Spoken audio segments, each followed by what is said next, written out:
France, il y a le panpsychisme. C'est de dire que en fait, il y a de la conscience dans toute la matière. C'est pas une question d'organisation. Dans chaque atome a une part de conscience. C'est par exemple défendu par David Chalmers, un grand philosophe de l'esprit qui est américain et australien, je crois.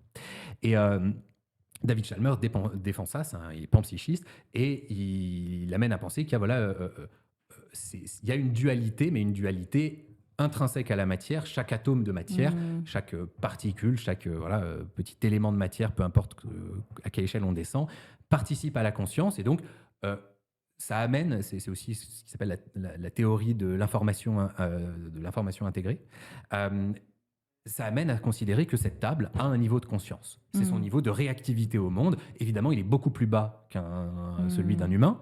Mais par exemple, selon ce genre d'approche philosophique, Internet a un niveau d'intégration de l'information bien plus vaste qu'un cerveau humain. Enfin, c'est défendable, mais quand même plutôt. Et donc, faudrait lui accorder plus de conscience qu'à l'être humain. Donc, potentiellement, qu'Internet ait des droits et donc une dignité, etc. Donc, ça ça ouvre à des questions assez vertigineuses, mais ça permet de sortir des évidences. Le panpsychisme a son intérêt. Je ne partage pas, mais je trouve qu'il a un intérêt. Et puis, il y a un dernier courant que je trouve vraiment structurant et qui, moi, me plaît aussi, c'est l'éliminativisme. C'est de dire que à un moment, par exemple, quand on a considéré la chaleur et on voulait absolument que ça soit une espèce de fluide un peu mystique qui se passe dans les choses, etc.